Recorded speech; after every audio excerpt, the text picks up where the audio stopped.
Miguel Cotto versus Antonio Margarito 2. The rematch to the July 2008 nearly match of the year, or could have been match of the year. Miguel Cotto, bloody and battered. Antonio Margarito walks out with the belt. Antonio Margarito goes on and gets a big showdown with Shane Mosley. Shane Mosley knocks him the fuck out. Prior to the bout, we all know the story. Hand wraps. The hand wraps supposedly had substances containing plaster of Paris, which more than likely could have hardened up, and we don't know how long Antonio Margarito had used them. So then that turned around and put a little more emphasis on the Cotto bout. And looking at Cotto's face, people wondered, did Antonio Margarito cheat? Did he cheat? So now, December 2011, we finally get the rematch between Miguel Cotto and Antonio Margarito. Now, if you ask me, and this is only my own opinion, as I always say, this bout should have taken place as soon as Margarito got back in the ring.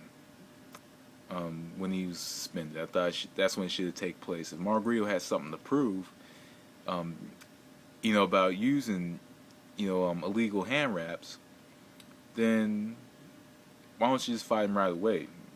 Stay in shape, maybe even fight in Mexico, whatever. Even though you can't get a license anywhere else, fight people in Mexico over the year, and then get your license back because you got one of the most powerful promoters in the sport. Come back and fight Cotto then, but they threw him to the dogs, softened him up against Pacquiao, and now he's fighting. No, now he's fighting Cotto. 3 years later. So this is more than likely will be a different bout.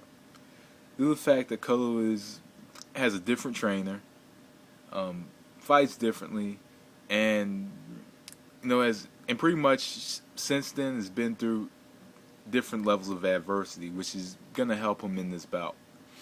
Cotto knows how to go through adversity. He does. Like, we've seen him early in his career. We've seen him hurt and come back. Carl Lopez. We've seen him cut against Clottey, cuts against Clottey and Pacquiao. Close fights. There's another one I'd like to mention. I think, when Corley hit him with the equilibrium shot, things of that nature, Cotto was able to come back from and continue fighting. And I think that now with Emmanuel Stewart, I think Miguel Cotto is going to be a different fighter in this bout. Prior to the Margarito bout, Cotto made comments on he didn't believe in clinching, which is going to be very important for a bout like this with a person that throws in accumulation, like Antonio Margarito, and comes forward. The question is, will Margarito punches have as much of an effect on Cotto now as they did back in 2008?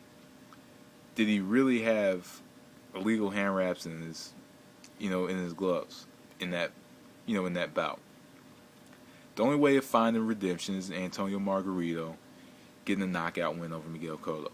That's going to be the only way of getting any type of redemption, is if Antonio Margarito gets a knockout win.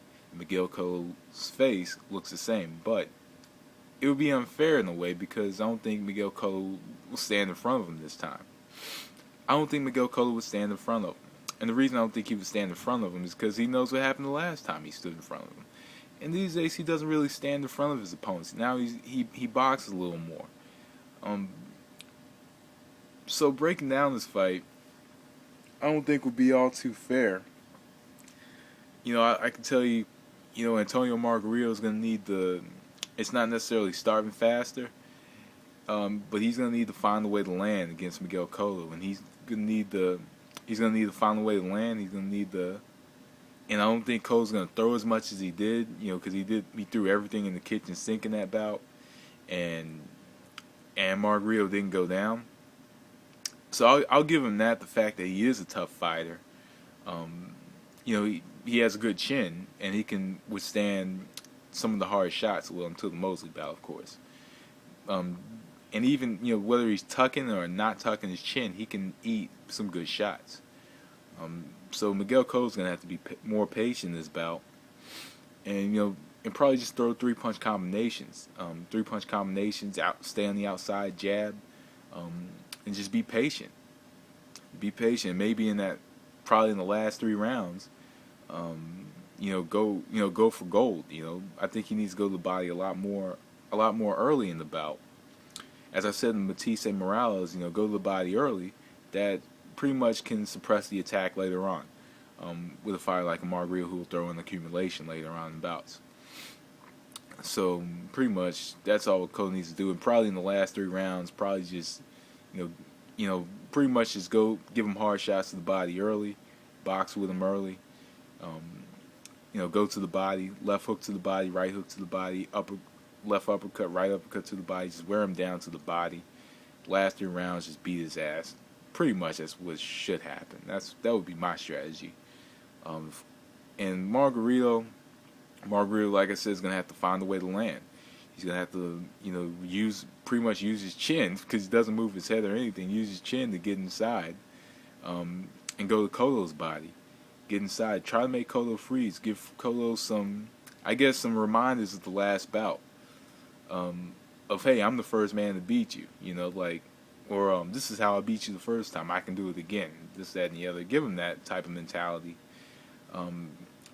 Like I said, there's no chance in hell that Margarito should win this bout. On the scorecards, he's gonna have to knock out Cotto. I think that either way, the judges are gonna be rooting for Miguel Cotto in this bout, wherever it is, whether it's in Las Vegas or in the East Coast.